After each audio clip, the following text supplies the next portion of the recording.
نے بھی بتایا تھا ارکان اسلام میں عمل آئے گا، عمل کی بات ہوگی، اور ایمان میں تھیوری چلے گی آپ کی۔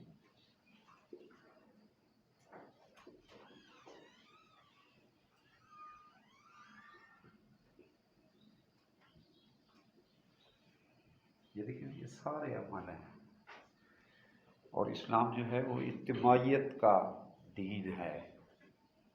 میں نے یہ دین اور مذہب کا بھی ذہن میں رکھیں گے کہ مذہب میں بنیادی چیزیں ہوں گی۔ اسلام کے لیے لفظ مذہب کا نہیں بولا جاتا، اصل میں یہ بھی ایک سازش کے تحت جو ہے نا ذہن نشین کرایا گیا۔ مذہب ایک چھوٹی چیز ہے، مذہب جو ہے وہ مختصر چیز ہے، تھوڑی سی عبادات، تھوڑے سے معاملات۔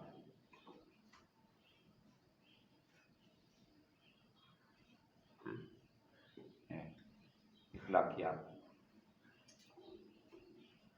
کیوں؟ یہ وسیع النظر نہیں بنے گا، وسیع الطویل نہیں چلے گا۔ یہ کلیسا نے یہ جان بوجھ کر، کیونکہ بادشاہت ہوتی تھی زمانہ قدیم میں، تو انہوں نے مذہب کو علیحدہ کیا، کہا کہ یہ انفرادی عمل ہے۔ یہ جو کیونکہ بادشاہت ہوتی تھی، اور بادشاہت کی خوشنودی کے لیے یہ جو ہے نا انہوں نے، یہ عیسائیوں نے یہ مذہب کہا یہ انفرادی چیز ہے، اس کا تعلق انفرادی زندگی سے ہے۔ یہ لفظ اس طرح لوگ خود مذہب بنا لیتے تھے، لوگ یہ کہتے تھے اپنا مذہب بنا لیتے تھے۔ اب بھی یہ جو ہے نا یہ ہزارہ برادری ہو گئے، یا یہ خبیث مرزائی ہو گئے، یا اور بت پرست، یہ انہوں نے اپنا مذہب بنایا ہوا ہے جس کا اللہ سے کوئی تعلق نہیں ہوتا۔ دین کا تعلق اللہ سے ہوگا، اور یہ مکمل ہوگا، اور اجتماعیت آئے گی، انسانیت کی فلاح اور بہبود کے لیے ہوگا۔ اب دیکھیں یہاں پہ وہ کہتے ہیں انفرادی عمل ہے، اس کا سیاست سے کوئی تعلق نہیں، یہ اجتماعیت دیتا ہے۔ اجتماعیت جب آئے گی پھر حکومت بھی آئے گی اور سیاست بھی آئے گی۔ آپ یہ دیکھیں کہ آقا صلی اللہ علیہ وسلم کا پیریڈ مبارکہ اور خلفائے راشدین کا پیریڈ مبارکہ دیکھیں، کائنات کا ایک بہترین پیریڈ شمار ہوتا ہے، ایک بار کسی ملک کا، کائنات کا، کرۂ ارض پر نہ ایسی حکومت پہلے آئی ہے، یہ بھی ذہن میں رکھیں، اور نہ ایسی حکومت پھر آئے گی، کیونکہ وہ تو عملاً بیٹھے تھے نا، اب وہ وجود مبارکہ تو نہیں آئے موجود رہے، لیکن وہ طرز حکومت ہر حالت میں دنیا کے اندر قیامت سے پہلے آئے گی، ہر حالت میں آئے گی۔ یہ بھی نہیں ہے کہ آپ جو ہے نا یہ کہیں کہ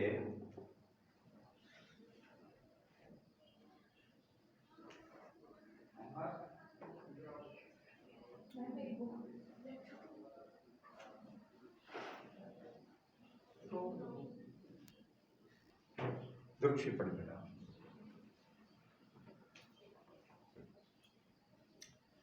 یہ دیکھیں یہ اجتماعیت آ گئی ہے،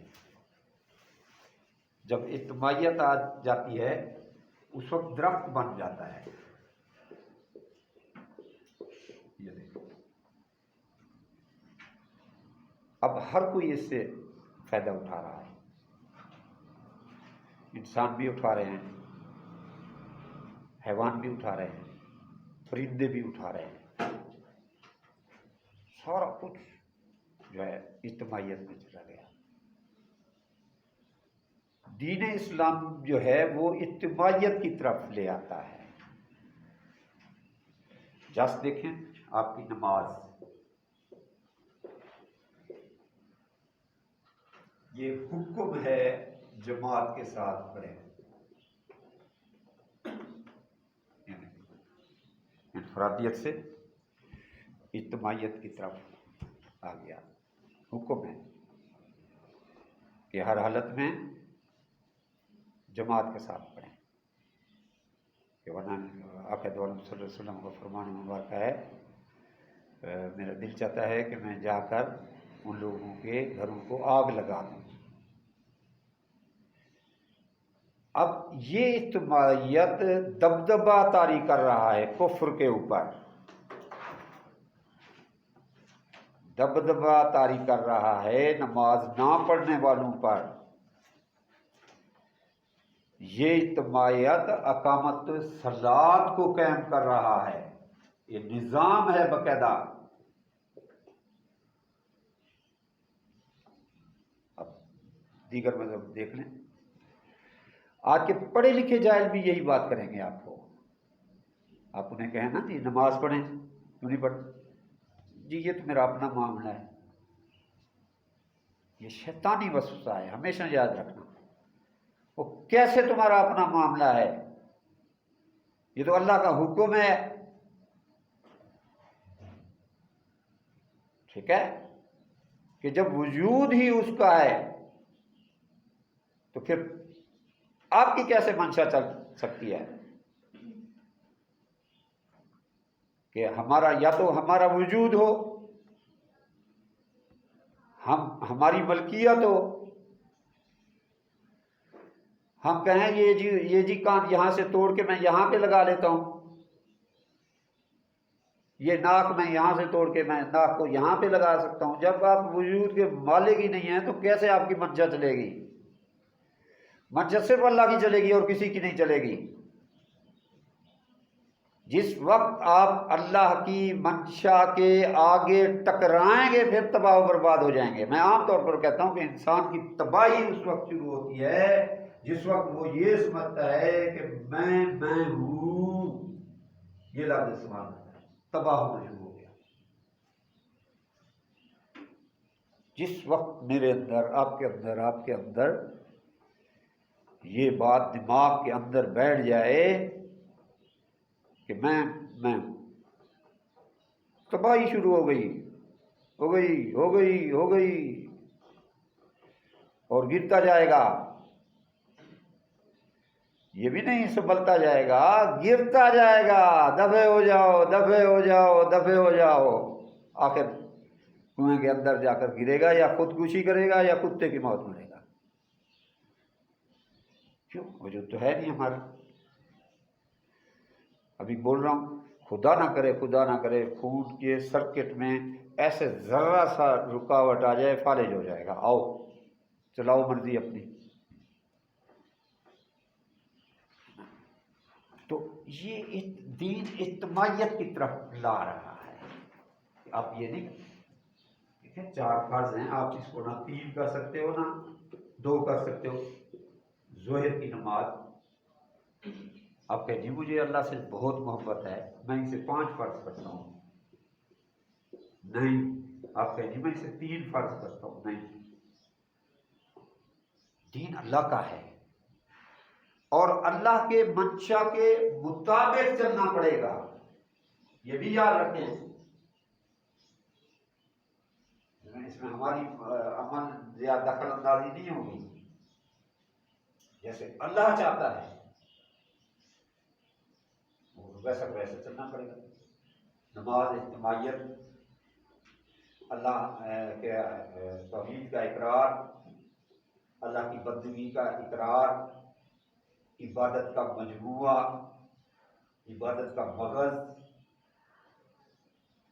یہ ہماری پہلی جسمانی عبادت ہے کہ اللہ نے ہمیں دیا ہے، اللہ نے ہی یہ جسم ہمیں دیا ہے۔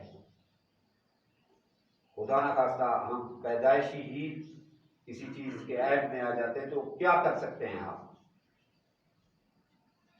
جب اس نے دیا اور خوبصورت دیا، میں نے آپ کو ایک لیکچر میں بتایا تھا کہ انسان کا سراپا جو ہے پوری کائنات کا سب سے خوبصورت ترین سراپا ہے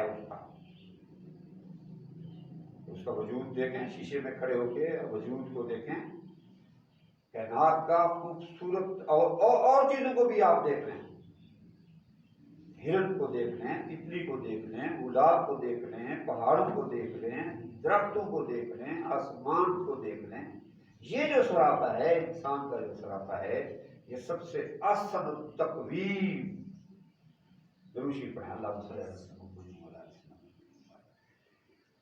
اب اللہ نے بلایا، ہم حاضر ہو گئے، یہ ہینڈز اپ ہو گئے، یہ تکبیر تحریمہ اللہ اکبر، یہ حاضر ہے۔ اب ہم نے سجدے کی حالت میں سرنڈر کر دیا، یہ ہم نے عبادت کا حق ادا کر دیا۔ وہ کہتے ہیں کہ جب وجود پر جب بہت زیادہ سیاہی طاری ہو جائے تو سجدے میں گڑ گڑا کر خدا کو مان لیں، خدا کو منا لیں۔ بہترین طریقہ ہے نا، کہ اللہ کو منانے کا بہترین طریقہ تہجد کا ٹائم ہو اور سجدے کی عبادت ہو، اسے منا لیں۔ وہ کہتا ہے کہ جب تو میرا بنتا ہے پھر ساری کائنات تیری بن جاتی ہے، یہ ہمیشہ یاد رکھیں۔ تو یہ ہے جسمانی عبادت جس کا ہم نے حق ادا کیا نماز کی ادائیگی سے۔ اگر ادائیگی نہیں کریں گے تو پھر ہم دین سے نکل جائیں گے، یہ یاد رکھیں، ہے نا؟ کوئی عام سی بات نہیں ہے نا، یہ کوئی عام سی بات نہیں، نکل گیا دین سے ہی نکل گئے، پھر جو مرضی آئے کرتے رہیں کرتے رہیں۔ یہ اتنی متبرک عبادت ہے نا، اور یہ ہمیں اپنے آپ کو ہمیں بنا رہی ہوتی ہے نماز۔ اور طالب علم کے لیے میں کہتا ہوں کہ نماز اس لیے ضروری ہے کہ اس کی بدولت طالب علم کے ذہن کے اوپر بوجھ نہیں رہتا، ورنہ دماغ جو ہے بندہ کلاس میں ہوتا ہے، دماغ کہاں سے کہاں ہوتا ہے نا، بندہ کلاس میں ہوتا ہے لیکن دماغ کہاں سے کہاں سے ہوتا ہے، یہ بھی عذاب خداوندی ہوتا ہے، یہ بھی یاد رکھیں کہ آپ کا دین کے پیریڈ میں اگر دل نہیں لگتا یا دینی معاملات میں آپ کا دل نہیں لگتا تو توبہ استغفار کرنے کی ضرورت ہے، ٹھیک ہے، یہ بھی یاد رکھیں۔ تو یہ اللہ رب العالمین کی یہ جسمانی عبادت ہے، اور ہر اعضاء کی عبادت ہے، حق ادا کر رہے ہیں۔ پتہ نہیں سائنس والے آپ میں بیٹھے ہوں گے، وہ بتائیں گے کہ 300 کچھ اعضاء ہیں ہمارے وجود کے اندر، 300 کچھ اعضاء ہیں، جیسے یہ انگلی ہوگی، یہ جوڑ ہوگی، یہ اس طرح کے، یہ ہر اعضاء کی عبادت ہے نا، ہاں جیسے ہی ہے میری بیٹی، تو اس طرح کا جو ہے کوئی اعضاء، ہر اعضاء کی یہ عبادت ہے، اور حق کے عبادت ادا کیا جا رہا ہے۔ اللہ تو نے مجھے لا الہ الا اللہ پڑھنے کی تو نے توفیق دی، اگر مسلمان گھرانے میں نہ ہوتے تو کسی گرجا گھر کے اندر ہوتے یا کسی مندر میں ہوتے یا کسی گردوارا میں ہوتے، اللہ تو نے ہمیں بچا لیا ہے۔ تو اب یہ جسمانی عبادت، ہمارا علاج جو ہے وہ اللہ ہے۔ اب جسمانی عبادت میں اس نے ہم کو دیکھ لیا اور ہم جو ہے اس کے کہنے پہ چل پڑے۔ اب جسم کے ساتھ، وجود کے ساتھ جو دوسری چیز آتی ہے وہ مال کی آتی ہے، اور یہ اب آ گئی فوراً مال، زکوٰۃ۔ درود شریف پڑھیں، اللہم صلی علی سیدنا محمد وعلی آل سیدنا مولانا محمد وبارک وسلم۔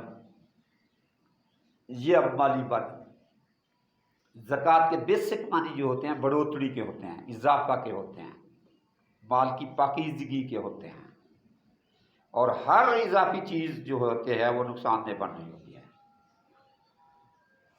لہذا حکم ہے کہ اسے صاف ستھرا کر لیں۔ جسٹ ایسے ہے ہمارے ناخن جب بڑھتے ہیں ہم انہیں کاٹتے ہیں اوپر سے، ہمارے بال جب بہت زیادہ یہ ہوتے ہیں تو ہم خراش تراش کرتے ہیں ان کی، ہمارے جسم کے اوپر جب بہت زیادہ مٹی گرد غبار آتا ہے تو ہم نہاتے ہیں، صاف ستھرے ہوتے ہیں۔ اب یہ مال کی پاکیزگی آ رہی ہے۔ پہلی چیز تو یہ دیکھی جا رہی ہے کہ جسم میں تو نے میری اطاعت کر دی،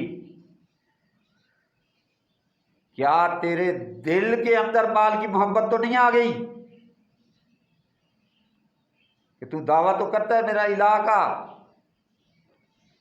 یا اللہ تو ہی میرا معبود ہے، اور معبود کی آواز آ رہی ہے حی علی الصلاح حی علی الفلاح، اور تو دکان کے اوپر بیٹھا ہے، تو مال کے اوپر بیٹھا ہے۔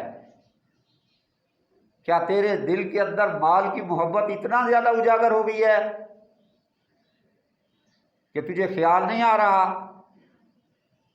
تو اسلام کے نظام معیشت کی طرف یہ جو ہے ایک لڑی کی طرح پروئی جاتی ہے۔ میں نے کہا نا کہ ہر ایکسٹرا چیز جو ہے وہ فائدہ مند نہیں رہتی، اس طرح مال کی محبت اگر دل میں بیٹھ جائے گی یہ نقصان دہ ہو جائے گی،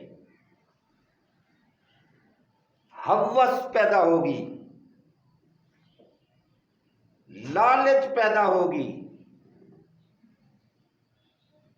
کہ 100 روپیہ ہے یہ 200 ہونے چاہیے، 200 ہے یہ 300 ہونے چاہیے، 300 ہے یہ 1,00,000 ہونا چاہیے، 1,00,000 ہے یہ 10 لاکھ ہونا چاہیے۔ اب اسلام نے یہ کہا ہے کہ جب آپ کے پاس 1 سال کے بعد جو چیز بھی کثرت سے آ جاتی ہے اس میں سے 2.5% جو ہے وہ اللہ کے نام پہ آپ دیں۔ اب مال سے محبت ہوگی کبھی نہیں دے گا، 1,00,000 روپیہ ہے اس میں سے 2,500 روپیہ نکالنا ہے آپ نے۔ اگر مال کی محبت ہے 2,500 روپیہ کبھی نہیں دے گا۔ لوگ جو ہیں بینکوں سے رمضان المبارک کے آنے سے پہلے پیسے نکال لیتے ہیں، کیوں؟ کہ زکوٰۃ نہ دینی پڑے۔ اب یہ دیکھیں یہ اپنی مرضی آ گئی۔ ویسے تو بہت بڑے جو ہے ہم اپنے آپ کو دعوے دار کہہ رہے ہیں، اور زکوٰۃ ہمارے ارکان اسلام میں اسی طرح ہے جیسے میں نے کہا تھا کہ عقائد اسلام میں اگر آپ کسی چیز کا بھی انکار کریں گے آپ دائرہ دین سے نکل جائیں گے۔ اسی طرح یہ نماز، زکوٰۃ، روزہ، حج، کسی چیز کا خدا نخواستہ آپ انکار کریں گے دائرہ دین سے نکل جائیں گے۔ کہ یہ نہیں ہوگا کہ آپ کہیں گے جی یہ تو اچھا ہے یہ اچھا نہیں ہے، نو، یہ خدا کا دین ہے، بندے کا بنایا ہوا نہیں ہے۔ تو زکوٰۃ بھی اسی طرح فرض ہے جس طرح روزہ نماز ہے، روزہ بھی اسی طرح فرض ہے جس طرح زکوٰۃ ہے، حج بھی اسی طرح فرض ہے جس طرح یہ چیزیں ہیں۔ اگر آپ کے پاس پیسہ ہے تو آپ پر حج فرض، روزہ آپ پر صحت مند ہیں فرض، نماز، زکوٰۃ آپ صاحب استطاعت ہیں فرض، نماز فرض، فرض کا منکر دین سے نکل جاتا ہے، جسمانی بدن، زکوٰۃ مالی بدن، مال آپ خرچ کریں گے آپ کا مال پاک ہو جائے گا، صاف ستھرا ہو جائے گا اور اس میں برکت آئے گی۔ بڑا مشہور واقعہ آپ نے سنا ہوا ہے کہ آقا دو عالم صلی اللہ علیہ وسلم کا فرمان مبارکہ سن کر منافقین نے ایک نے جو ہے نا آقا دو عالم صلی اللہ علیہ وسلم فرما رہے تھے کہ جو شخص زکوٰۃ دیتا ہے اس کے مال کی حفاظت اللہ رب العالمین بذات خود کرتے ہیں، تو اس شخص نے جلدی سے جا کے اپنے مال کی جو ہے نا جو زکوٰۃ بنائی، ساری میرے بیٹے زکوٰۃ بنائی اور وہ